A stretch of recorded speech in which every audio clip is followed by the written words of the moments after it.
Latar belakang. Dalam usaha mempelajari pendidikan Islam, seseorang peneliti tidak dapat mengabaikan dirinya dari mempelajari akar sejarah pendidikan Islam, yang merupakan bagian integral dari sejarah Islam itu sendiri. Kemajuan dan kemunduran dalam peradaban Islam juga berdampak pada kemajuan dan kemunduran pendidikan Islam yang pernah menguasai ilmu pengetahuan dan memiliki banyak para ahli ilmu pengetahuan dalam berbagai bidang. Akhirnya terpuruk juga dikarenakan berbagai hal yang terjadi di dalam tubuh Islam itu sendiri. Hal ini dimulai dengan runtuhnya kekuasaan Islam di Baghdad dan di Cordoba.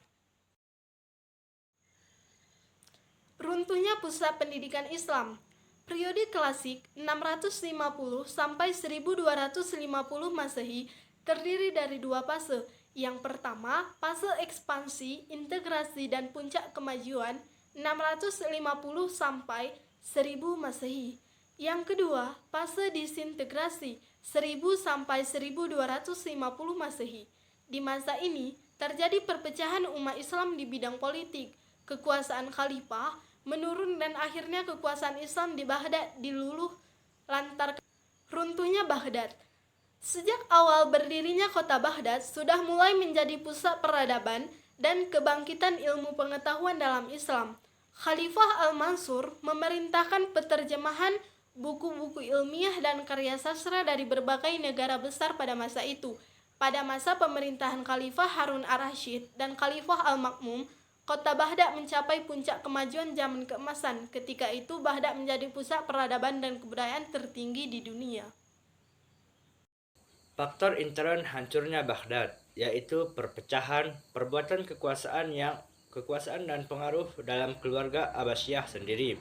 Yang kedua, gaya hidup yang berlebihan oleh sebahagian khalifah bahkan diikuti oleh keluarga. Kemudian kelemahan sebahagian dari para khalifah. Kemudian pada masa tertentu, khalifah hanya sebagai lambang. Selanjutnya, persaingan dan pertentangan antara unsur Arab, Persia dan Turki. Kemudian perpecahan yang disebabkan perbedaan mahjab. Runtuhnya Cordoba. Dalam masa lebih dari 7 abad kekuasaan Islam di Spanyol, umat Islam telah mencapai kejayaan di sana. Banyak sekali kontribusi bagi kebangunan budaya barat, kebangkitan intelektual, dan kebangunan kultural Barat terjadi setelah sarjana-sarjana Eropa mempelajari, mendalami, dan menimba begitu banyak ilmu-ilmu Islam dengan cara menerjemahkan buku-buku ilmu pengetahuan Islam ke dalam bahasa Eropa. Faktor-faktor penyebab kemunduran pendidikan Islam, yaitu faktor internal, bermuara pada stagnasi pola pikir umat Islam, sedangkan faktor eksternal adalah serangan bangsa Mongol terhadap Baghdad yang menghancurkan dinasti Abbasiyah serta hancurnya peradaban Islam di Cordoba yang merupakan pusat peradaban dan pendidikan Islam di Spanyol. Faktor-faktor kehancuran Islam di Spanyol. Yang pertama, tidak jelasnya sistem peralihan kekuasaan. Yang kedua, lemahnya figur dan karismatik yang dimiliki khalifah. Yang ketiga, perselisihan di kalangan umat Islam. Yang keempat, konflik Islam dengan Kristen. Yang kelima, munculnya muluk at-tawaib. Faktor ekstern hancurnya Baghdad. Berkembangnya aliran teologi Asy'ari dan tasawuf al-Ghazali yang mengajarkan tawakal dan fatalisme.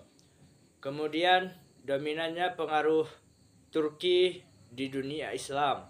Kemudian, serangan Mongol ke Baghdad. Selanjutnya, Perang Salib. Profil pendidikan Islam pada masa kemunduran, yaitu sendi-sendi pendidikan dan kebudayaan Islam mulai runtuh. Musnahnya lembaga-lembaga pendidikan Islam atau setidaknya beralih fungsi. Musnahnya buku-buku ilmu pengetahuan Islam. Berkembangnya praktek bid'ah dan khurafat dan taklid Buddha dalam ilmu fikih. Munculnya pendapat pintu ijtihad telah tertutup. Pendidikan Islam pada masa kemunduran ditandai dengan hancurnya peradaban Islam, hilangnya lembaga-lembaga pendidikan, serta musnahnya literatur-literatur